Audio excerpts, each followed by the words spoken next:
Hello friends, आपल्या सर्वांची आवडती मालिका बाई तुझा आशीर्वाद या मालिकेच्या आजच्या बुधवार 17 जूनच्या एपिसोडमध्ये एकानंतर एक धमाकेदार ट्विस्ट आले आहेत. मग नेमकं घडलंय तरी काय? तर फ्रेंड्स, आपण सगळे ज्या क्षणाची आतुरतेने वाट पाहत होतो तो क्षण आलाय. दांगटांच्या कुटुंबाला खऱ्या अर्थाने बाईचा आशीर्वाद मिळालाय.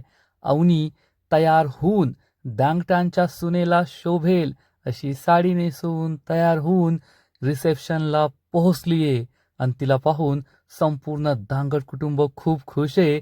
आणि सुलवात्यान दत्ताचा चेहरा पाहण्यासारखा झालाय. सगळा गाव खुश झालाय की शेवटी सुलवात्याचा शाप ठरला खोटा. दांगटांच्या घराला सुनेचा बाईचा आशीर्वाद मिळाला मोठा. मग हा चमत्कार झाला तरी कसा? अवनी या रिसेप्शनला यायला कशी तयार झाली? हे जाणून घेण्यासाठी हा व्हिडिओ शेवटपर्यंत नक्की पहा.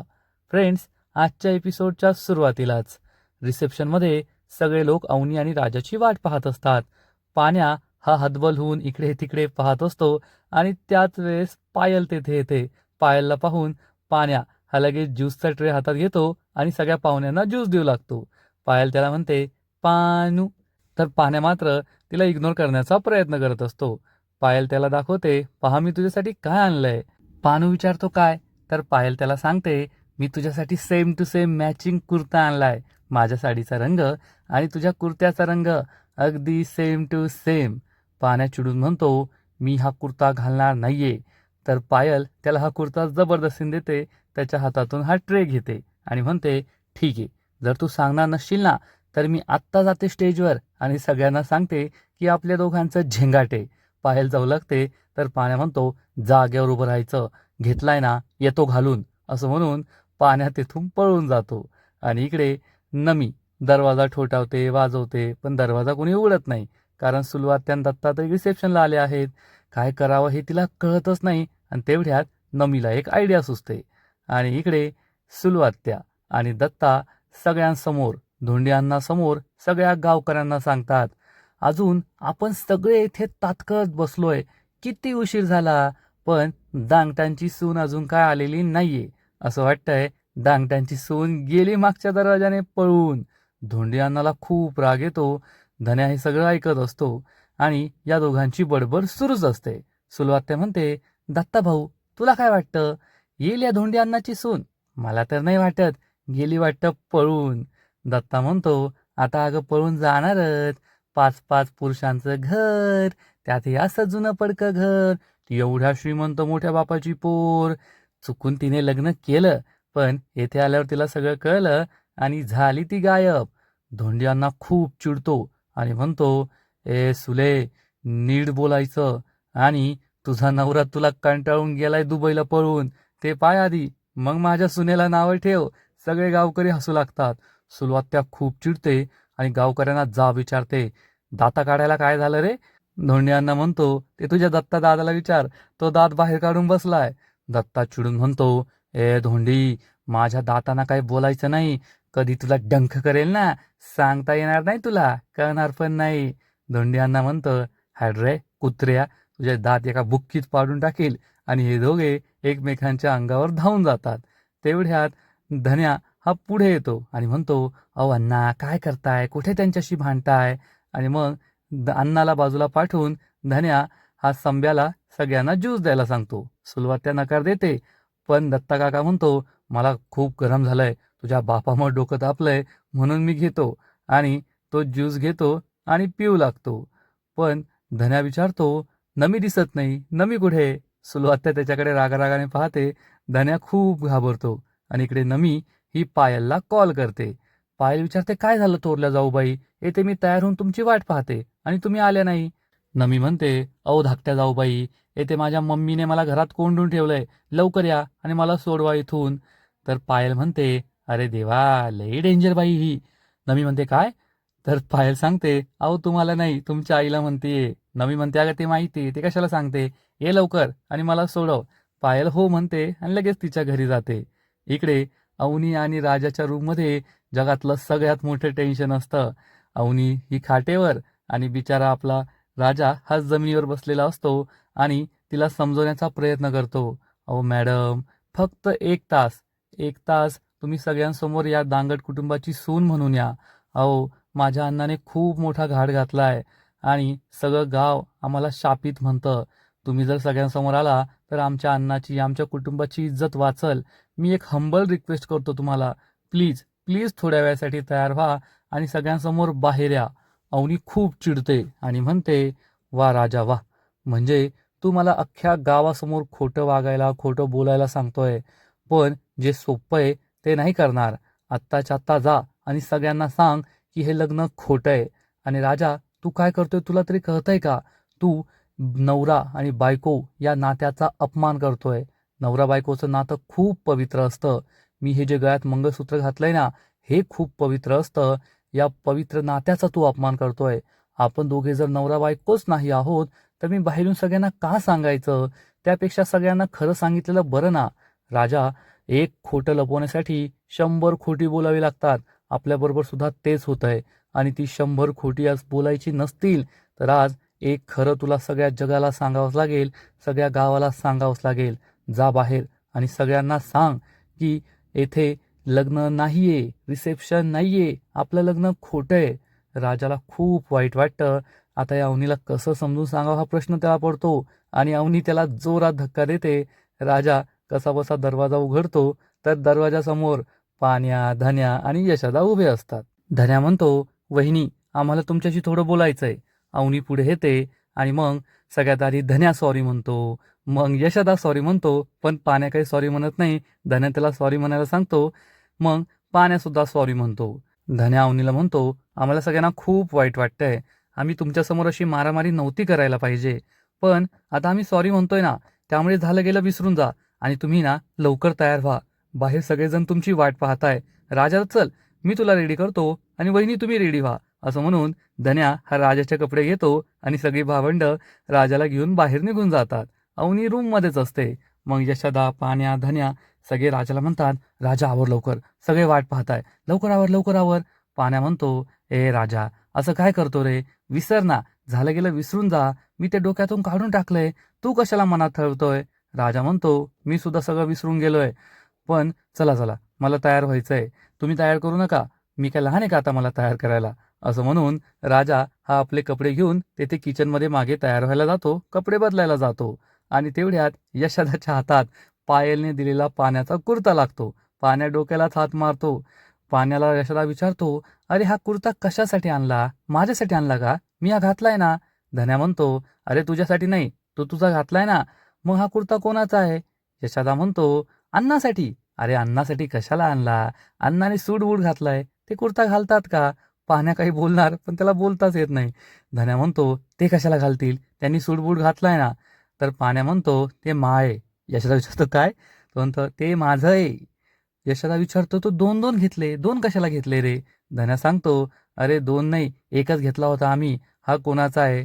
पाण्या सांगतो, अरे ते पायलीने दिलाय मला. आणि तेथून पाण्या पळून जातो. हे दोघे भाऊ खूप खुश होतात आणि तेवढ्यात राजा सूट बूट घालून तेथे येतो. त्याने शर्ट घातलेला असतो. हे दोघे भाऊ पाहून खूप खुश होतात आणि मग त्याला सूट घालतात. राजा अगदी राजबिंडा देखना दिसत असतो. यशोदा म्हणतो, अरे वा राजा, तुला आहे ना सगळं सूट होतं रे. हे ऐकून राजा खुश होतो, पण त्याला अवनीचं खूप टेन्शन आलेलं असतं. आणि इकडे रिसेप्शनमध्ये सगळे पाहुणे वाट पाहून पाहून कंटाळून गेलेले असतात. आणि एक बाई ही धोंडी अण्णाला विचारते, काय अण्णा, अजून किती वाट पाहायला लावणार आहात तुम्ही आम्हाला? किती उशीर झाला, अजून तुमची सून आणि मुलगा आले नाही? तर धोंडी अण्णा म्हणतात, थोडा वेळ, अजून फक्त थोडा वेळ. अहो, या घराने 20 वर्ष वाट पाहिली आहे सुनेची. तुम्ही तिच्यासाठी 20 मिनिटं वाट पाहू शकत नाही का? फक्त 20 मिनिटं, येईल ती येईल. नवी नवरी आहे, तिला तयार व्हायला वेळ लागतो, तुम्ही सुद्धा समजून घेऊ शकता ना. आणि हे सगळं पाहून सुलवात्या आणि दत्ता खूप खुश असतात. सुलवात्या म्हणते, दत्ता दादा, पाहिलं का अण्णाचा चेहरा कसा पडलाय? मला तर खूप मजा येते. मग दत्ता म्हणतो, त्याची सून समोरच्या दाराने आली आणि मागच्या दाराने पळून गेली वाटतं, म्हणून त्याचं असं तथपप होतंय. धोंडी अण्णाला खूप राग येतो आणि मग सुलवात्या जागेवरून उठते. संब्याकडून एक ग्लास ज्यूस घेते आणि धोंडी अण्णाला म्हणते, धोंडी अण्णा, घे ज्यूस, तेवढंच तुझ्या डोक्याचं टेन्शन थोडं कमी होईल. धोंडी अण्णा तिच्याकडे रागारागाने पाहतो आणि मग सुलवात्या आणि दत्ता सगळ्यांसमोर येतात. दत्ता म्हणतो, ओ गावकऱ्यांनो, म्हणजे मला तर हे पटलेलंच नाही. अख्ख्या गावात रिक्षा फिरवायची, सगळ्यांना आग्रहाने बोलवायचं घरी आणि येथे ना सून ना जेवण, फक्त जेवणाचा वास घेत बसायचा. त्यात काय मजा आहे?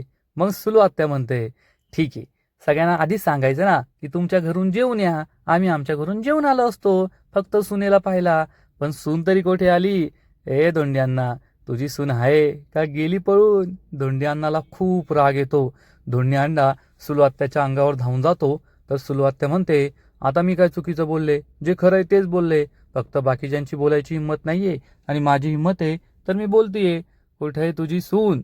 धोंडी अण्णा चिडून म्हणतो, माझी सून आहे, थोड्या वेळात येणार आहे, थांबा थोड्या वेळ. सुलू आत्या म्हणते, ठीक आहे ठीक आहे, समजून घेतो आम्ही. आता नवी नवरी आहे, नवी नवरीला तयार व्हायला वेळ लागतो. ठीक आहे, तर मी आणि गावातल्या 2-3 बायका जातात, तिला लवकर तयार करून आणतो आम्ही. सुलू आत्या जाऊ लागते तर धोंडी अण्णा चिडून म्हणतो, थांबा, कोणीच जायचं नाही. माझी सून तयार होऊन येत असेल, शांत बसायचं. पण हे दोघे खुश असतात. त्यांना असं वाटतं की सून आज काही येणार नाहीये. आणि इकडे पाण्या आणि पायलीची धडक होते.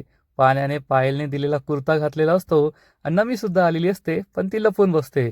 पायल खूप खुश होते आणि म्हणते, पानू, घातला रे तू माझ्या आवडीचा मी दिलेला कुर्ता, किती छान दिसतोय तू. पण पाण्या चिडून म्हणतो, जास्त लगट केली ना तर कुर्ता फाडून फेकून जाळून टाकेल. आणि पाण्या तेथून निघून जातो. पायलला वाईट वाटतं. नमी विचारते, काय झालं रडायला? पायल म्हणते, पाहिलं का थोरल्या जाऊबाई, माझा पानू माझ्याशी कसा वागतो? तर नमी त्याला समजावून सांगते, अगं तो लहानपणापासूनच तसा आहे, तू नको टेन्शन घेऊ. पण सांगितलं ऐकतं की नाही, घातला की नाही कुर्ता? हे ऐकून पायलला खूप आनंद होतो. पायल खुश होते. इकडे अवनी अजूनही तिच्या रूममध्ये तोंड फुगवून बसलेली असते. राजा दरवाजावर नॉक करतो. अवनी चिडून दरवाजा उघडते. राजा सूट बूट घालून आतमध्ये येतो आणि अवनी समोर येऊन उभा राहतो. अवनी त्याच्याकडे पाहते. अवनीला खूप राग येतो. याने सगळ्यांना सत्य तर नाही सांगितलं, वरतून सूट बूट घालून आलाय. अवनी त्याच्याकडे रागारागाने पाहते आणि म्हणते, छान दिसतोय. राजा सांगतो, मला नव्हता घालायचा, ते भावंडांनी जबरदस्ती केली म्हणून घातला. अवनी म्हणते, नाही खरंच खूप छान दिसतोय. राजा खुश होऊन म्हणतो, यशादा सुद्धा तेच म्हणत होता, मला सगळं सूट होतं. अवनी चिडून म्हणते, अजून एक गोष्ट केली ना तर अजून छान दिसशील. राजा म्हणतो, करतो ना, सांगा काय करायचंय. अवनी विचारते, बाहेर माईक तर असेल ना? राजा म्हणतो, असेल ना, डीजे आलाय म्हणजे माईक सुद्धा असेल. अवनी म्हणते, मग ठीक आहे, बाहेर जा, स्टेजवर उभा राहा, माईक हातात घे आणि सगळ्यांना ओरडून सांग की आपलं लग्न खोटंय, हे लग्न खोटंय, सगळे निघून जा इथून. हे ऐकून राजाला जबर धक्काच बसतो आणि अवनी ही कपड्यांची पिशवी फेकून देते. त्यात हिरव्या बांगड्या असतात, या बांगड्या सुद्धा खाली पडतात. राजाला खूप वाईट वाटतं. अवनी राजाला म्हणते, राजा, तू जातोयस की मी जाऊ? राजा जात नाही म्हणून अवनी ही रागारागाने बाहेर जाण्यासाठी दरवाजा उघडते. तर यशादा दरवाजात उभा असतो. यशादाला पाहून या दोघांना मोठा धक्काच बसतो. यशादा विचारतो, काय झालं? तुम्ही अजून आवरलं नाही का? काही घडलंय का? अवनी ही दुःखी होऊन मागे जाऊन उभी राहते. राजाला सुद्धा खूप वाईट वाटतं. यशादाला दिसतं की बांगड्या खाली पडल्या आहेत. यशादाला वाईट वाटतं. यशादा विचारतो, काय झालंय? राजा बोल ना, काय झालंय? यशादा आतमध्ये येतो आणि या सगळ्या बांगड्या उचलून ठेवू लागतो.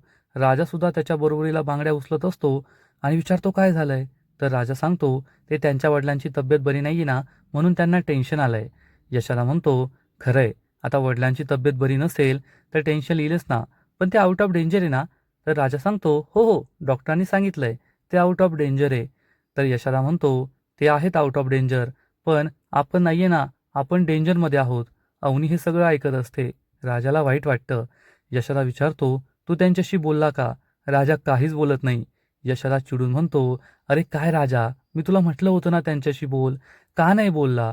आणि मग यशादा म्हणतो, मला तुमच्याशी थोडं महत्त्वाचं बोलायचंय. अवनीला समजतं की हे बाहेर येण्याबद्दलच बोलणार आहेत.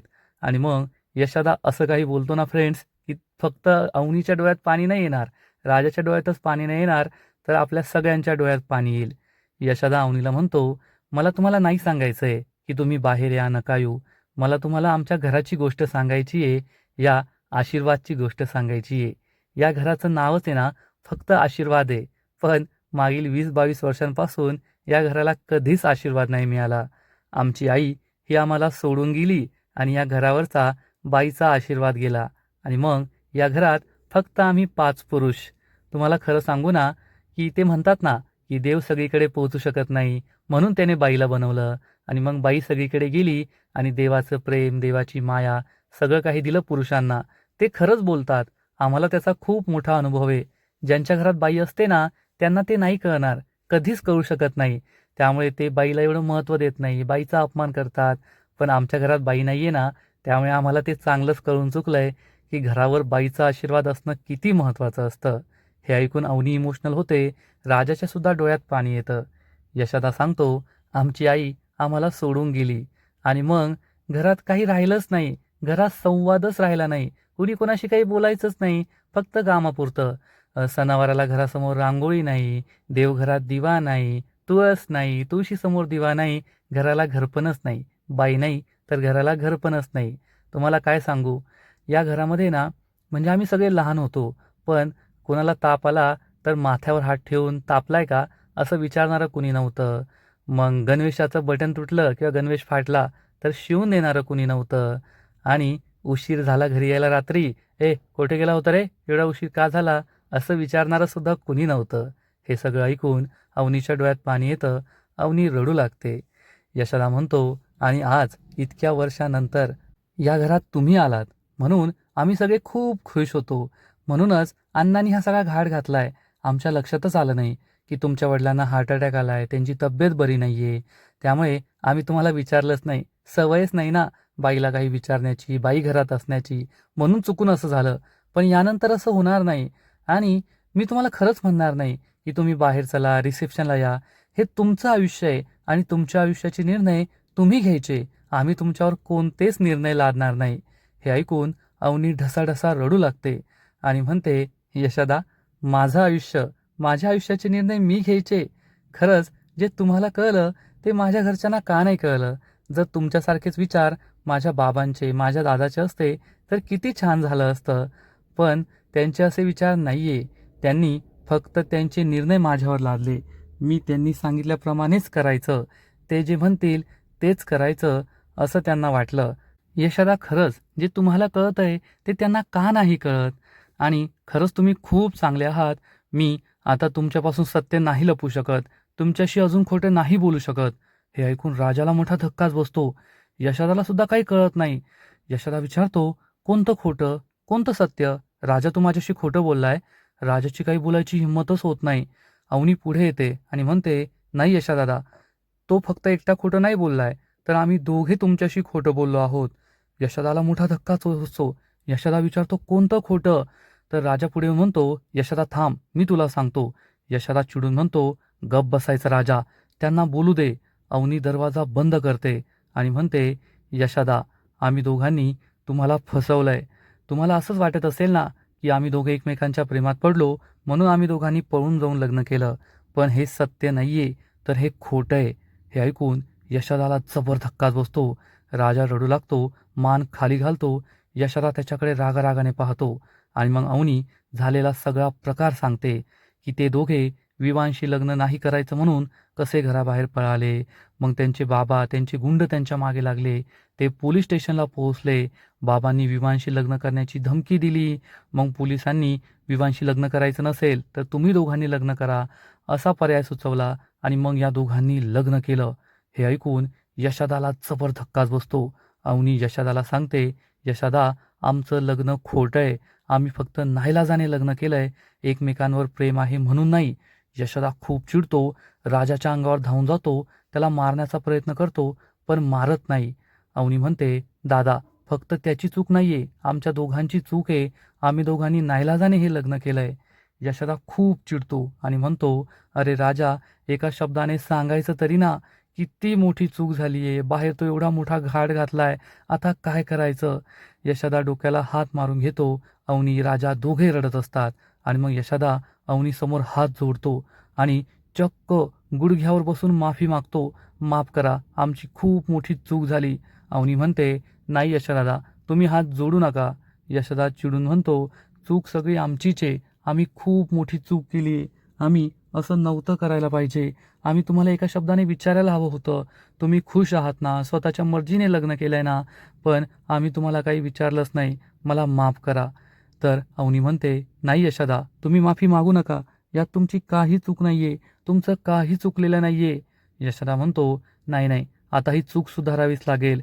मी बाहेर जातो आणि सगळ्यांना खरं-खरं सांगतो, की हे लग्न खोटं आहे. येथे कुणी थांबू नका. डांगटांच्या घराला बाईचा आशीर्वाद नाही मिळालाय." अवनी आणि राजाला खूप वाईट वाटतं. यशोदा म्हणतो, "खरंय. त्यामुळेच सुलवात्याचा शाप आम्हाला लाभलाय. आमच्या घराला कधीच बाईचा आशीर्वाद मिळू शकत नाही, कारण बाईचं मन आम्ही कधीच ओळखू शकत नाही." यशोदा खूप दुःखी होतो, रडू लागतो. अवनी आणि राजाला सुद्धा खूप वाईट वाटतं आणि आजचा एपिसोड येथेच संपतो. फ्रेंड्स, बाई तुझा आशीर्वाद या मालिकेचा आजचा एपिसोड खरंच खूप भारी होता, इंटरेस्टिंग होता आणि खूप इमोशनल होता. आजचा एपिसोड पाहून तुमच्याही डोळ्यात पाणी आलं असेल एवढं मात्र नक्की. आजचा एपिसोड तर भारी होता, पण पुढील एपिसोड एकदम झिंगाट असणारे, खूप भारी असणारे. मग नेमकं घडणार तरी काय? तर फ्रेंड्स, बाई तुझा आशीर्वाद या मालिकेच्या पुढील एपिसोडमध्ये आपण पाहू. अवनीला सांगितल्याप्रमाणे यशोदा स्टेजवर जाणार, माईक हातात घेणार आणि सगळ्या गावकऱ्यांना सांगत असेल की सुलू आत्याचा शाप, आमच्या घराला लागलेला बाईचा आशीर्वाद. आणि हे सगळं ऐकून सुलू आत्या खूप खुश असणार. तिला असं वाटेल की यांची सून पळून गेलीये, सगळ्यांसमोर येणार नाहीये. पण यशोदा सत्य सांगणार. तेवढ्यात अवनी ही साडी नेसून तयार होऊन या रिसेप्शनच्या कार्यक्रमाला पोहोचेल आणि धोंडियांना म्हणेल, "अरे आली, धांगटांची सून आली, धोंडियांनाची सून आली." अवनीला पाहून गावकरी खूप खुश होतील. तर सुलवात्याच्या पायाखालची जमीन सरकणार. यशोदा, राजा, पाण्या, धन्या सगळ्यांना खूप आनंद होईल. मग आता पुढे काय होणार? अवनी खरंच हे लग्न मान्य करणार का? दांगट परिवाराची सून म्हणून कायम या घरात राहणार का? हे रिसेप्शन कसं जोरात होणार? हे सगळं जाणून घेण्यासाठी पुढील एपिसोड पाहावा लागेल. आणि पुढील एपिसोड पाहण्यासाठी व्हिडिओला लाईक करा, शेअर करा, चॅनलला सबस्क्राईब करून बेल आयकॉनवर क्लिक करा. म्हणजे बाई तुझा आशीर्वाद या मालिकेचे असेच नवीन नवीन एपिसोड तुम्हाला सर्वात आधी पाहायला मिळतील. खूप खूप खूप धन्यवाद.